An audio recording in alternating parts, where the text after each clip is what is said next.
رات اپنی تمام تر گہرائیوں کے ساتھ شہر پر اتر چکی تھی۔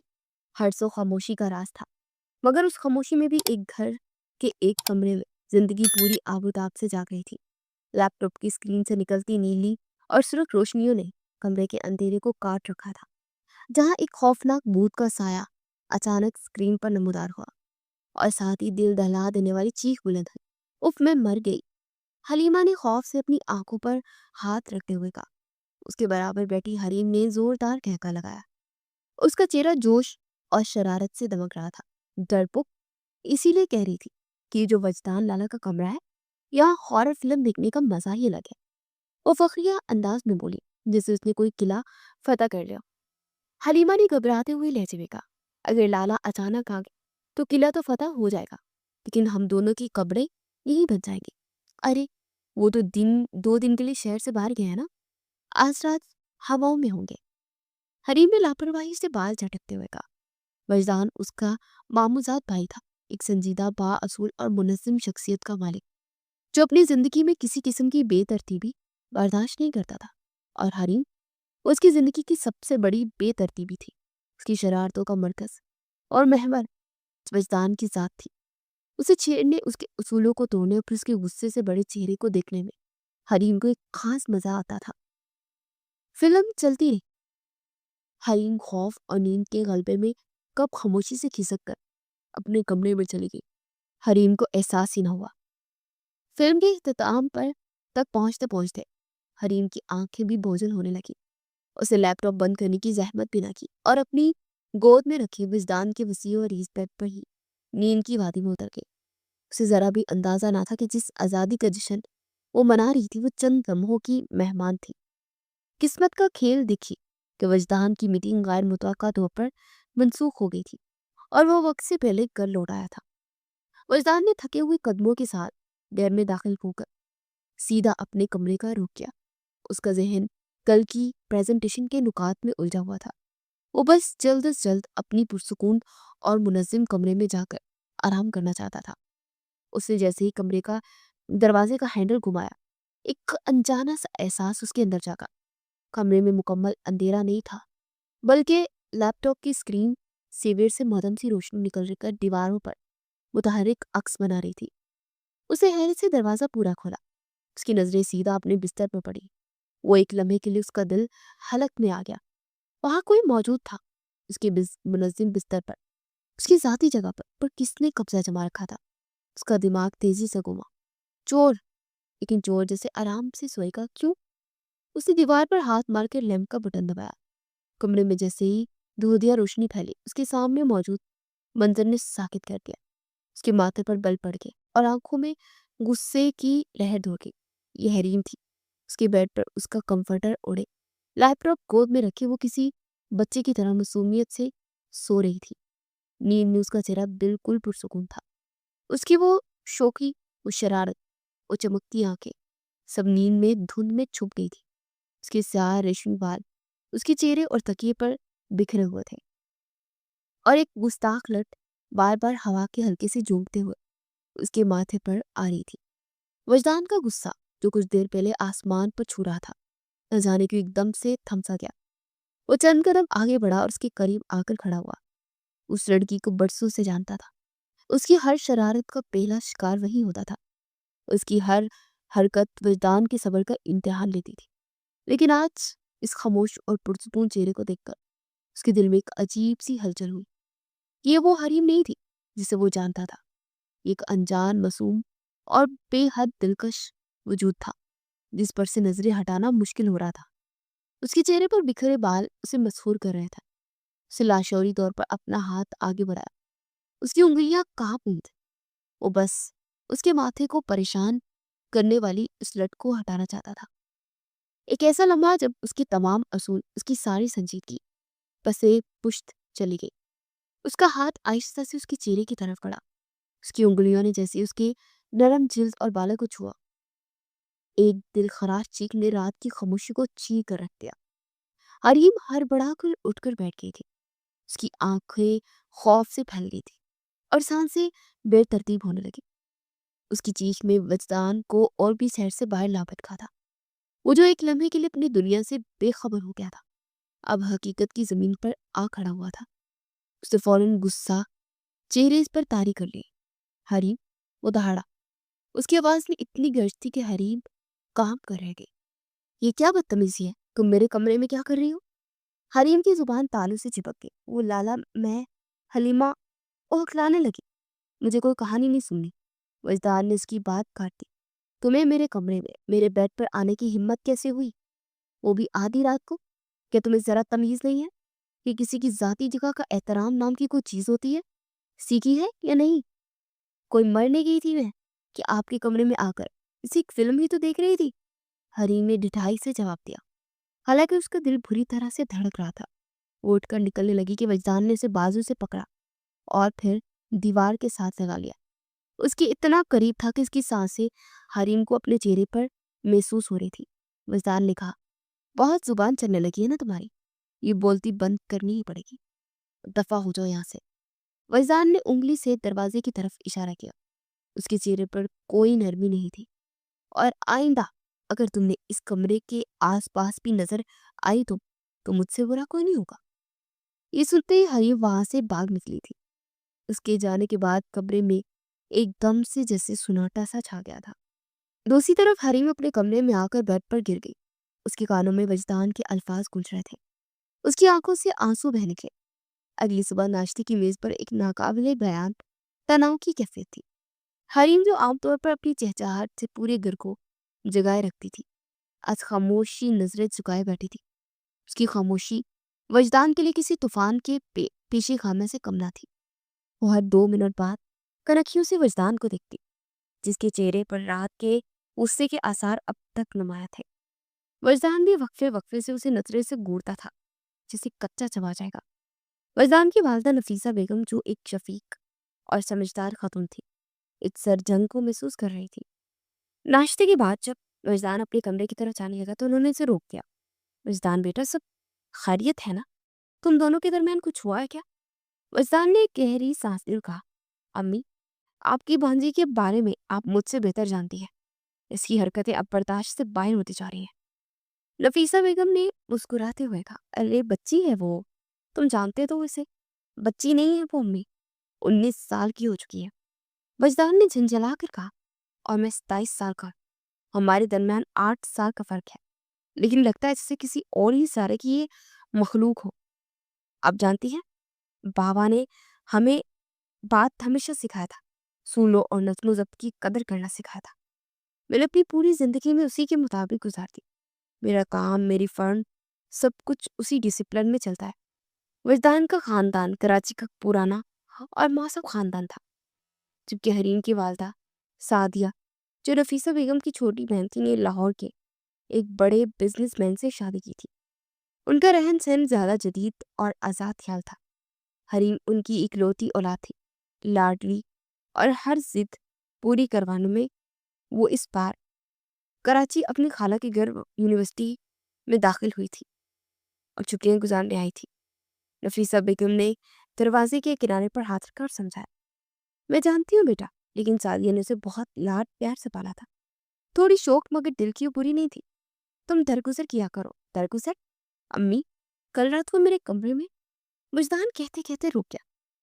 وہ رات والا منظر بیان کرنے سے قاصر تھا۔ وہ اپنی کیفیت کی وضاحت نہیں کر سکتا تھا۔